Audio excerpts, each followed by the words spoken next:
treasure by magic. It is not possible, isn't it? I will find out a planet, agreement, any impossible activity cannot be performed. That contract will consider as void ab initio. In the very first moment itself, the contract will become void in the very beginning. Then next one, if the promisor alone knows about the initial impossibility while making the contract, promisor alone can know, then he shall have to compensate the promise for any loss which the promisee may suffer on account of non-promises. So if because of non-performance the promisee may suffer, isn't it? For that he has to make good the loss. That is called void ab initio. Void ab initio. Initial itself there is no contract. That is called void ab initio. Then in case section 56 of the Contract Act says that where the initial impossibility is unknown to both the parties, the contract becomes void due to the mistake of fact. Initial impossibility, it is not known to both the party who promisor and promisee. If they don't know about the initial impossibility of performance, that contract will become void due to the mistake of fact. Then come to the supervening impossibility. Supervening, what is meant by the word supervening? The word supervening means that is impossibility, supervening impossibility is arising after the formation of the contract. However, this arises at the time when the promisor's performance is due. Such impossibility usually arises due to the fact that the promisor had no reason to anticipate and did not contribute to this contract. So under this contract law, impossibility is an excuse that can be used by a seller or an excuse for non-performance. Which situation? When an unforeseen event occurs after the contract is made, which makes the performance impossible. For example, you can say this is also called as a subsequent impossibility. So, the contract which we have earlier, we have performed the contract. While in course of contract, while performing the contract only, we came to know this contract is not proceed. We cannot continue the contract. So that contract will be considered as a supervening impossibility. This is also subsequent impossibility which arises subsequent to the making of contract. In such case, in case of such impossibility, the contract is void but not void ab initio. Initially we will perform the contract. Before 2 or 3 months we will execute the contract. This contract is not void ab initio like initial contract, initial impossibility. So according to para 2, section 56 of the Indian Contract Act says that a contract to do an act which after the contract is made, it will become impossible. So, or by the reason of some event which the promisor could not prevent, unlawful, becomes void when the act becomes impossible or unlawful. So, when the contract becomes void due to the supervening impossibility, there are some following conditions are there. The act should have become impossible. Whatever the contract act, the act should have become impossible. And the impossibility should be any reason of some event which the promisor could not prevent. Promisor also cannot prevent. Then the reason for supervening impossibility, destruction of the subject matter. The subject matter, whatever for example, X and Y enter into the contract, X will X want to sell his house at rupees 5 lakhs. So Y cannot perform he cannot give all the full amount of 5 lakhs. So X will offer immediately we should give 5 lakhs totally. I don't want to accept a part amount. So in this case there is no subject matter. So the restriction of the subject matter, the contract will be in breach. Then death or personal incapacity. While entering into the contract, the person was in sound mind. After entering into the contract, suppose something may happen to the promisee or promisor, he will become lunatic. What will happen? The contract will not be executable. Then it will become a supervening impossibility. Then contract becoming unlawful due to the change of law. I will tell you an example. Unlawful obligation to sell liquor that has been rendered impossible to the extent expected. We are selling the liquor, no, that is a unlawful object. So consequent upon the illegal tapping and sale of illegal product, they were obliged to do so.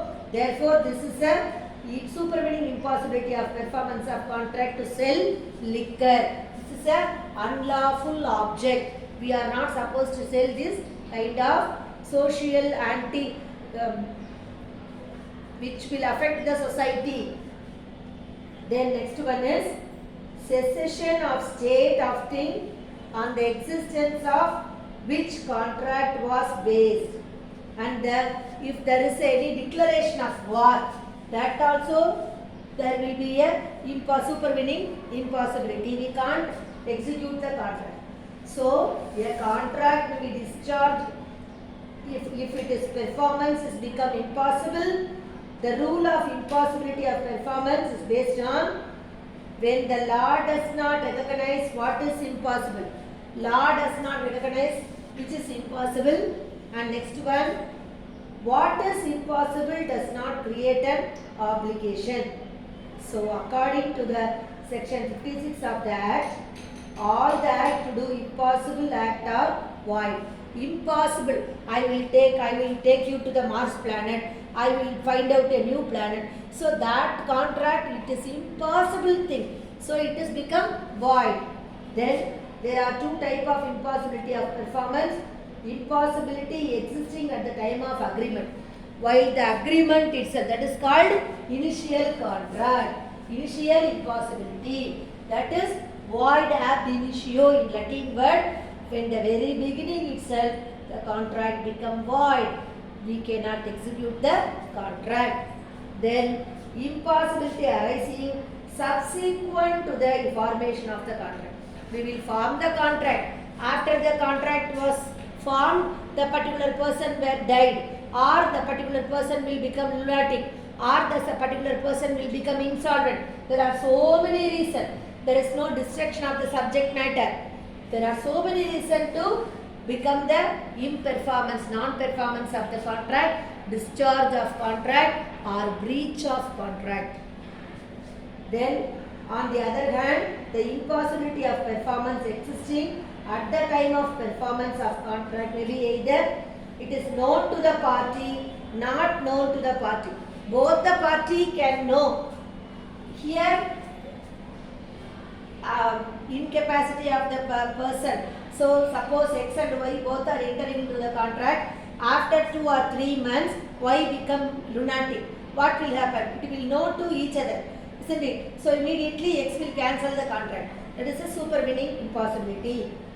Then likewise, impossibilities arising subsequent to the formation of the contract are called supervening impossibility by some event beyond the control of the parties.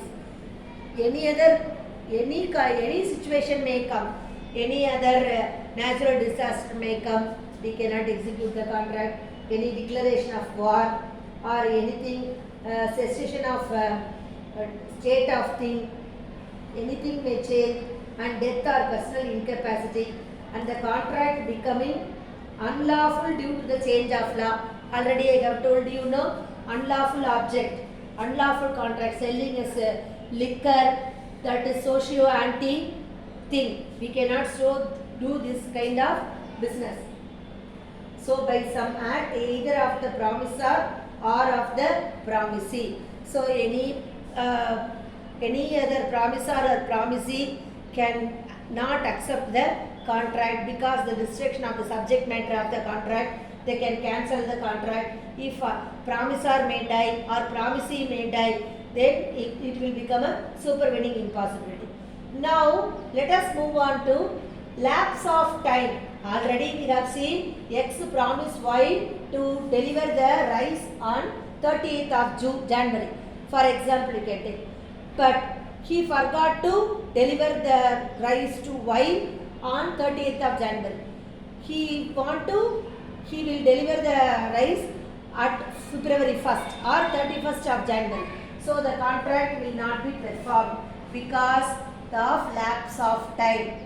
Within the stipulated time, we should execute the contract. So time is the essence of contract. So that within that time limit, whatever we have said, we have written in the agreement that based on the agreement, we should strictly adhere the agreement. Contractual relationship with agreement means time, date, whatever we have specified in the agreement, it must be do accordingly. Otherwise, it will become by lapse of time, we will discharge the contract. We will cancel the contract, breach the contract. There are so many names.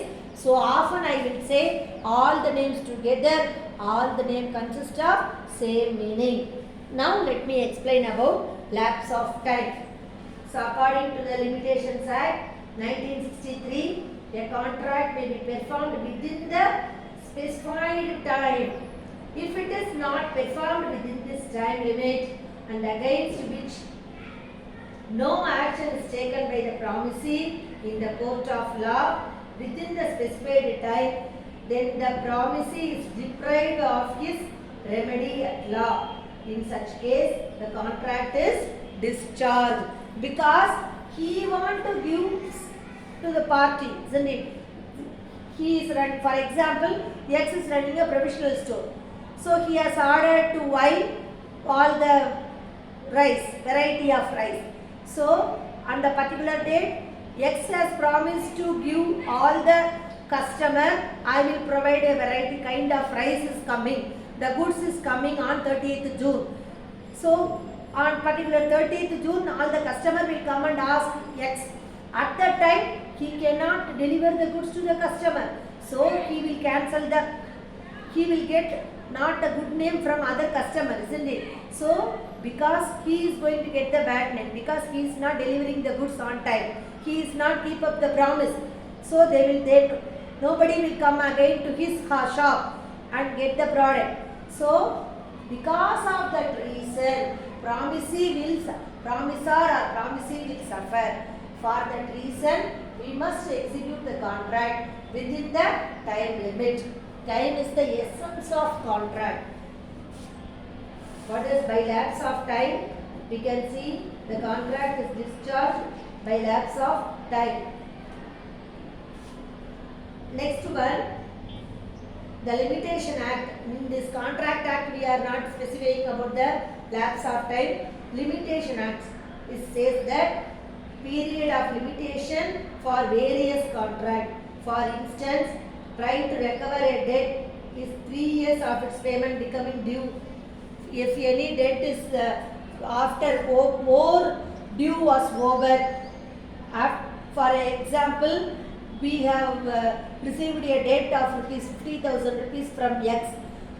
After 3 years, we are not responding, we are not appropriating the debts. So what will happen? After the expiry date, within 1 hour I will pay the debts. So the period, time limit also over, the expiry also over. What will happen? The expiry of this period, debt cannot be recovered and become time bound due to the lapse of time. Suppose if we have given money to others, see for example, Y has owed rupees 10,000 to Z. So X has promised to Y, I will give you the amount within 1 year. I will give you this amount within 1 year. So the 1 year was over. So Time limit means while delivering the goods also we must deliver the goods on time, and while recovering the debts also we must recover the debts within the specified time. After the specified time was over, that debts will become irrecoverable debts. So that we must be very cautious. Then come to by operation of law. When the discharge will come by the death of a promisor or promisee, and by merger, insolvency, and unauthorized alteration, and the rights and liabilities of the promisor and promisee. Now let me explain discharge by operation of law. Death of the promisor. See, promisor only give offering, isn't it? Promisee is going to accept the contract. So the promisor died means what will happen? The contract will not executed. So when the performance of the contract is depend upon the personal skill of promisor. Already we have seen, isn't it? While there was a X promised to Y to give a painting, isn't it? So it is a special skill which the X have. So the special skill person alone can execute the contract. The same special skill, it is not possible to get others to draw the same thing, isn't it? So the promisor having the personal skill, the contract comes to an end by the death of the promisor.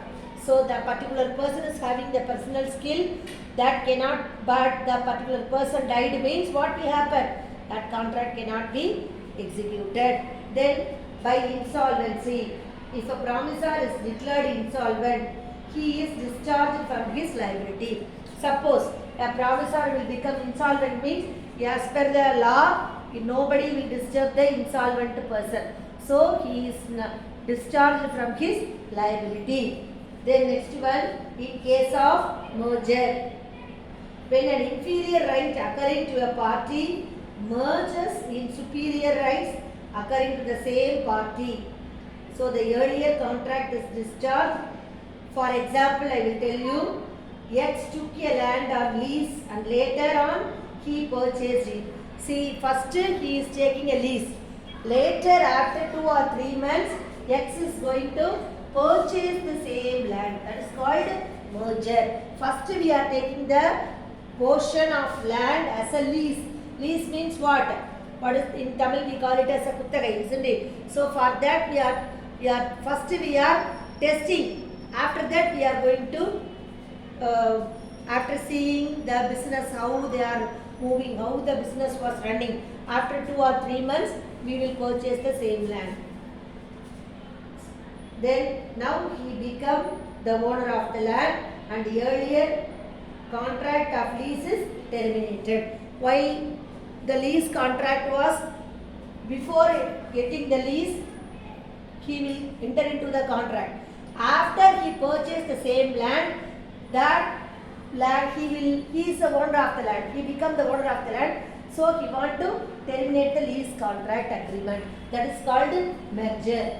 Then come to by material alteration in a return contract. If there was an agreement between the return contract, if any party makes a material alteration, both the promisor and the promisee must have to get the prior approval and then only they have to alter the original contract. Suppose any one party will not, they never consider, they never get the consent of the promisor or promisee means the approval of the other party, then it leads to the contract will be terminated. So any one of the party is not going to approve, not going to get the approval means that contract will be unauthorized alteration will leads to the termination of the contract. Then next one is rights and liabilities. Rights and liabilities in the same person, where the rights and liability become vested in the same person, the other parties are discharged. Rights and liabilities with the same person means joint promisor and promisee.